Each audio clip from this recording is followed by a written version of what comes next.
में से एक पहली पनडुब्बी है जिसे पाकिस्तान अपनी नौसेना के बेड़े में शामिल करने वाला है। चीन द्वारा निर्मित इस पनडुब्बी को लॉन्च किया गया है। ऐसे में पाकिस्तान इस पनडुब्बी को अगस्टा 90B हतफ 2 जिसका नाम है लॉन्च करके दिखा दिया, जो कि 450 किलोमीटर की रेंज का मिसाइल है और ये बाबर 3 है। नाजरीन, पाकिस्तान ने वो कर दिखाया जो न सिर्फ मुश्किल बल्कि नामुमकिन था।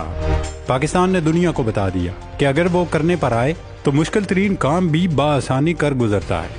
पाकिस्तान ने एटमी आबदोज तैयार कर ली है। इस आबदोज को तैयार करने के बाद खित्ते में न सिर्फ ताकत का तवाज़ुन तब्दील हो गया बल्कि समुद्रों पर बालादस्ती का भारतीय ख्वाब चकनाचूर हो गया है। आखिर इस आबदोज में ऐसी क्या खासियत है कि भारत के पेट में मरोड़ उठना शुरू हो चुके हैं? ये आबदोज किन खुसूसियात की हामिल है? क्या वाकई इस आबदोज का सुराग नहीं लगाया जा सकेगा? इस सारे मामले पर आगे चलकर तफसीली डिस्कशन करते हैं। दोस्तों, पाकिस्तान ने इस्लामी दुनिया की पहली और दुनिया की 7वीं एटमी आबदोज या सबमरीन तैयार कर ली है। पाकिस्तान से पहले अमेरिका, रूस, चीन, फ्रांस वगैरह ही एटमी आबदोज तैयार कर सके हैं। इस मैदान में पाकिस्तान से कई गुना बड़ा अजली दुश्मन भारत भी हमसे पीछे है, क्योंकि उसके पास भी एटमी आबदोज मौजूद नहीं है। इस्लामी दुनिया की बात की जाए तो ईरान, सऊदी अरब, तुर्किया जैसे मुल्क भी अब तक एटमी आबदोज नहीं बना सके। शुमाली कोरिया और ईरान से मुतालिक ये दावा किया जाता है कि उनके पास ये टेक्नोलॉजी पहुंच चुकी है, लेकिन चूंकि ये मुल्क अभी तक एटमी कुव्वत नहीं बने या उन्हें तस्लीम नहीं किया गया, लिहाजा वो फिलहाल इस दौर से दूर हैं। नाज़रीन, पिछले 10 साल से भारत भी एटमी आबदोज बनाने की कोशिश में लगा हुआ है। दरअसल इंडिया को 1965 में पाक बहरिया के हाथों होने वाली तारीखी जिल्लत और रुसवाई और हजीमत नहीं बोलती, जब पाकिस्तान की आबदोज गाजी ने न सिर्फ भारतीयों को तिगनी का नाच नचा दिया था बल्कि द्वारका की बंदरगाह की भी ईंट से ईंट बजा डाली थी। आबदोज गाजी इस कदर दहशत और वहशत की अलामत बनी हुई थी कि इंडियन नेवी को अपने जहाज़ों को बंदरगाह से निकालने और खुले समंदर में लाने का मौका ही नहीं मिल सका था। खैर जनाब, भारत सरकार अरबों डॉलर फूंकने के बावजूद ये आबदोज बनाने में नाकाम हो गई है, जबकि उसके बरक्स पाकिस्तान ने इंतहाई महदूद सरमाए में फ्रांस के तामन से ये आबदोज तैयार कर ली है। जी हाँ, ये वही फ्रांस है जिससे भारत में अपने दिफा के लिए राफेल तैयारे खरीदे थे। यही वजह है कि मोदी के गोदी मीडिया ने वावेला करके आसमान सर पर उठा रखा है।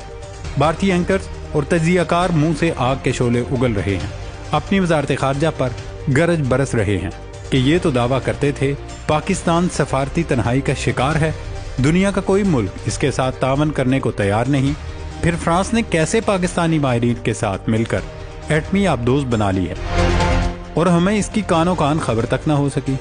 भारत ने अब अमेरिका की मिन्नत तरले शुरू कर दिए हैं कि वो चीन को रोके, क्योंकि उन्हें लगता है फ्रांस ने चीन के दबाव की वजह से पाकिस्तान के साथ ये टेक्नोलॉजी शेयर की और बदले में वो चीन से कोई बड़ी डील लेगा।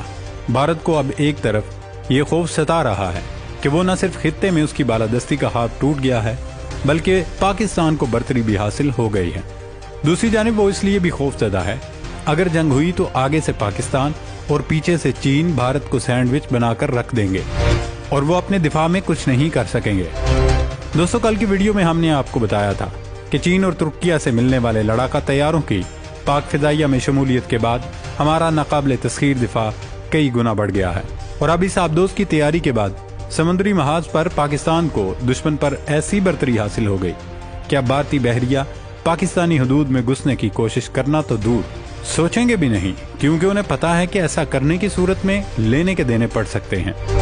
नाजरीन, पाकिस्तान ने जो आबदोज तैयार की है उसका नाम है अगस्टा 90B। ये आबदोज चूंकि कराची में तैयार की गई है और ये क्रूज मिसाइल दागने की सलाहियत रखती है, लिहाजा इसी मुनासबत से उसे PNS हतफ 2 भी कहा जाता है। ये 450 किलोमीटर की रेंज तक मिसाइल फायर करने की सलाहियत रखती है, यानी कि ज़ेरे ज़मीन अगर इस आबदोज की रेंज से 450 किलोमीटर दूर भी भारतीय जहाज या आबदोज होगी तो ये उसे निशाना बनाने की सलाहियत रखती है। जबकि इसकी सबसे खास बात जिसने भारत की नींदें हराम कर रखी हैं वो ये है कि ये आबदोज स्टील्थ टेक्नोलॉजी से लेस हैं और इसका सुराग नहीं लगाया जा सकता, यानी ये दुश्मन के किसी रडार या डिटेक्टिंग डिवाइस से ट्रेस नहीं की जा सकती। इस सबमरीन को बनाने के बाद पाकिस्तान को ये एडवांटेज हासिल हो गया कि अब पाकिस्तान एटमी मिसाइल लॉन्च करने के लिए जमीन की बजाय समंदर का इस्तेमाल भी कर सकता है। पाकिस्तान के पास जो क्रूज मिसाइल है बाबर, पाकिस्तान उसे उस आबदोज के जरिए बआसानी दाग सकता है। अब इंडिया कभी भी जंग की सूरत में अपने तैयारा बरदार बहरी जहाज को کھلے سمندر میں لانے کی غلطی نہیں کرے گا۔ دوستو آپ کو معلوم ہی ہوگا کہ طیارہ بردار بحری جہاز وہ ہوتا ہے جس پر ایک وقت میں بہت سارے طیارے موجود ہوتے ہیں اور وہ طیارے اس جہاز سے ہی اڑان بھر کر دشمن کے ٹھکانوں پر بمباری کرتے اور واپس چلے جاتے ہیں۔ لیکن اس آبدوز کے بعد اگر انڈیا وکرانت سمیت کوئی بھی طیارہ بردار جہاز کھلے سمندر میں لایا تو یہ آبدوز منٹوں میں اسے شکار کرنے کی اہلیت اور صلاحیت رکھتی ہے۔ دوستو اس وقت دنیا میں سب سے زیادہ ایٹمی آبدوزیں امریکہ کے پاس ہیں۔ اس کے پاس محتاط اندازے کے مطابق 16 سے 20 ایٹمی آبدوز ہیں۔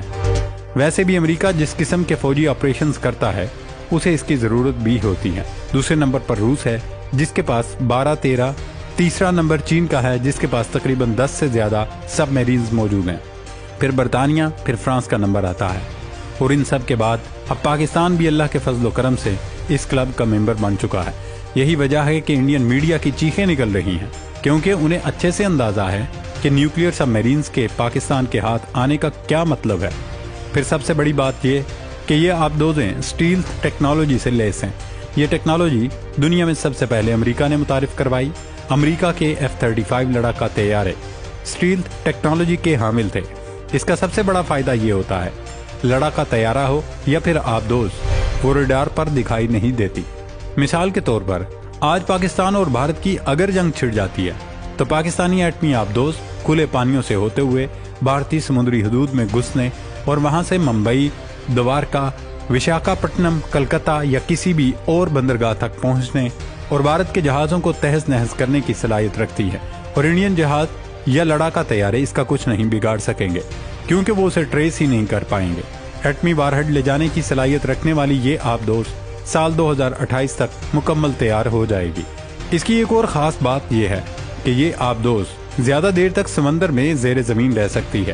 عام آبدوز کو ایک مخصوص وقت کے بعد سمندر کی سطح پر آ کر اپنا آکسیجن لیول برقرار رکھنا پڑتا ہے، لیکن اس میں یہ خصوصیت بھی موجود ہے کہ یہ جب تک چاہے سمندر کے اندر رہ سکتی ہے، اور وہیں سے نہ صرف سمندر میں موجود بحری جہاز اور آبدوزوں کو بلکہ فضا میں اڑتے لڑاکا طیارے اور زمین پر بھی میزائل فائر کر سکتی ہے۔ بھارتی پاکستان کے اس اقدام سے اس قدر خوفزدہ ہیں کہ انڈین نیول چیف بھاگم بھاگ مودی سے ملنے پہنچے۔ وہاں جا کر انہوں نے رونا پیٹنا شروع کر دیا کہ اب ہمارے لیے پاکستان کا مقابلہ کرنا مشکل ہی نہیں، ناممکن ہو چکا ہے، لہذا کچھ بھی کریں جلد از جلد بھارت کی بھی ایٹمی آبدوز تیار کروائیں۔ دوستو پاکستان کے اس اقدام سے لگتا ہے کہ پاکستان نے بھارتی شہر ممبئی اور کلکتہ پر حملے کی تیاری مکمل کر لی ہے، اور اس سب میں پاکستان کو چین کی مدد اور سپورٹ حاصل ہے۔